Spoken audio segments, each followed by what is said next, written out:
Hello, people of the internet. This is George and Preston again, and before we start the devlog, I'd just like to apologize for the slight delay. It's more than a slight delay. It's been a while since our last devlog, and we've just been working really hard on pre-beta 1. And we probably shouldn't have done this, but we took a few features from pre-beta 2 that we were planning and stuffed them into this one to make it even bigger, because we thought they fit really well. So it ended up just taking a little bit of time. So once again, we apologize for the delay. Let's get started. Do you want to talk about what we added? Sure, I'll quickly run over some of the big new features, and then we'll go a little bit more in depth after and explain them. So we've added a Galactic chaos system. We've added a mission and objective system. We've added a persistent galaxy data system. We've added a personal jetpack for each player. We've added the early version of the infected.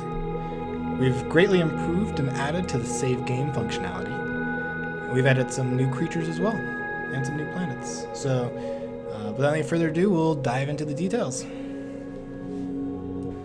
The Galaxy Chaos rating is a form of measurement developed by the Colonial Union to help determine how dangerous a specific galaxy is.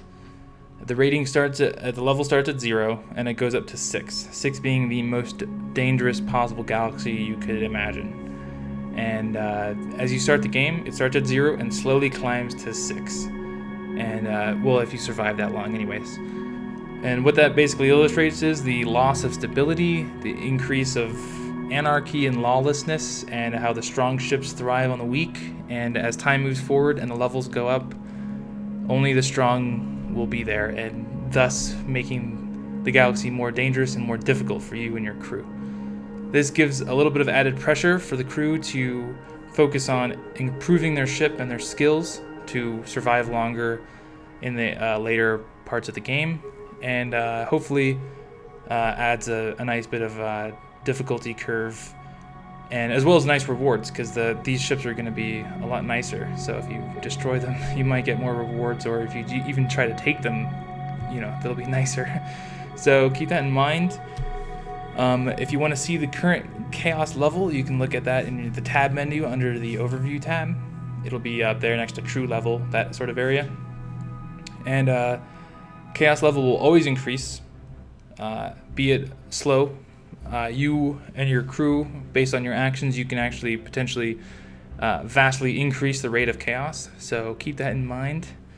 And we mentioned before that events will be linked to the level transitions. So when Galaxy Level 2 becomes Galaxy Level 3, there's a chance that a potential galaxy-changing event could occur. This is not implemented yet. It will be later, but this is just the first pass for the Galaxy Chaos system. I'm sure there's going to be plenty of tweaks and balancing that we're going to have to do, but we're excited to get that in, but it's not in right now. So that's the Galaxy Chaos level. To sum things up, the galaxy is going to get more dangerous the longer you play in it. So keep that in mind. We've added an early version of a mission and objective system to the game. So any crew member can start a mission, and you'll do that through interacting with various NPCs. If you choose to accept the mission, it will show up in the missions tab under active missions. You can also view all the objectives required to complete the mission, as well as a description. You can also see the rewards and effects for completing the mission. These can be various things. Typically, they'll reward you with credits and experience. And the effects can range from increasing chaos to increasing or decreasing reputation with factions. So do keep that in mind as you're doing your missions. I don't believe the effects have a huge impact on the game yet, but we will be expanding that area in the future. So explore the Colonial Union hub at Sector 0 to find certain missions that are available in the game, and see what you think. We've added a totally new Galaxy data system. The immediate effect of that will be that save can now much better handle saving the galaxy and, in fact, your position in the galaxy, as well as more information about the ships in each sector. So we hope that that improves the saves dramatically. You're no longer sort of restarting the galaxy where you first started the game. So yeah, that was an immediate impact. There's also some changes that allow us to make the galaxy dynamic, meaning the galaxy is no longer statically generated at the beginning. A galaxy is generated at the beginning, but then your actions and the various strengths of each faction will affect the spread of each faction, and in fact can change the layout of the galaxy. The most visible way is the infection.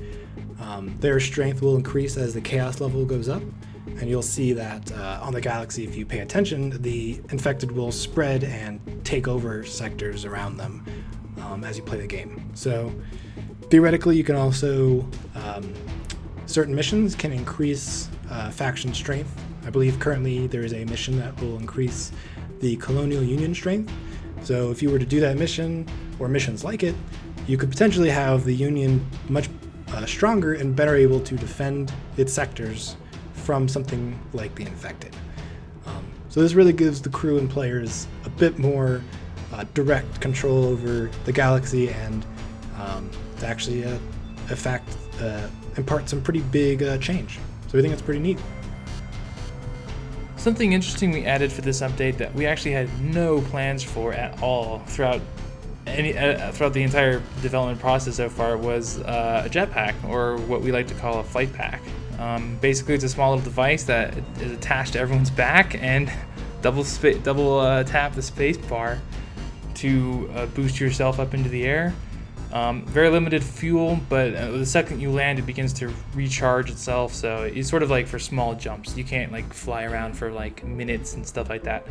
But it's pretty nice. You get some air control. You can go pretty high, and we think there's a lot of potential for some interesting, planets and some interesting scenarios that we could play along with, play around with the flight pack for. So we're pretty excited about it. It was an interesting surprise to us to put in the game, and it seems really fun. We don't want to take it out. So we'll see what you guys think. That's the flight pack. Alrighty, so the infected. We've talked about this for a long time, and they're finally starting to get their foot in the game. Infected sectors are more or less designed to just create some interesting suspense for the galaxy. They're very dangerous. They're very dangerous. A starting vanilla Intrepid, for example, probably won't survive 30 seconds in an infected sector. There's lots of different interesting threats you can find. We added a new version of the infected carrier, which we won't show in the devlog. We'll just, have the players find it on their own and experience that. But it can do lots of interesting things, and they're scary sectors. They're not This is our warning to you. Don't go to the infected sectors if you don't want to die. So, they spread based on the chaos level. And you can actually see probably by every jump, if you look, the infected only start out with like 1 or 2 sectors at the beginning of the game. But if you keep an eye on them on your star map, like when you're warping or when you arrive, you can start to see them claim the nearby sectors and slowly grow. And it's been really interesting to see the patterns they take, and it's really interesting. We think there's a lot more we have planned for the infected. This is just the first early version. There's a lot of stuff we want to tweak, but if you are brave enough to go to an infected sector, please give us your feedback. We think it'll add an interesting obstacle for traversing the galaxy. We've done a decent amount of work onto the save game system. So now it will save missions and objectives. It will save your inventory for the players. It will save much more information about the galaxy, save the chaos level, your current position in the galaxy, and it should hopefully just work a little bit better. So let us know what you think, and yeah. We've added a few new types of enemies, 3 new creatures, and 2 new types of bandits. So you'll be finding those across your journeys, especially if you do the missions. But it's pretty self-explanatory, but just add a little bit more variety to the enemies. Hope you enjoy. So those are some of the big points. A few other noteworthy additions and changes we've made. We've added a few new guns. We've added a new player/creature networking system that uses global space, which is a pretty nice addition. We've added a neutral ship system. So when you claim a new ship, your old ship won't instantly become the enemy's ship. It'll just become a neutral ship. And when you kill the enemy crew, the battle is basically over. We've added lots of new sound effects, thanks to Hexany Audio, and a better music system. We have Galaxy ship course plotting has been improved.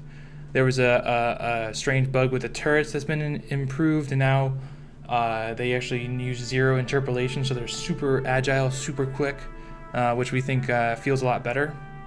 We've added the Union warp network has been changed. Now all warp stations can warp to any other warp station, which we think is a much more convenient.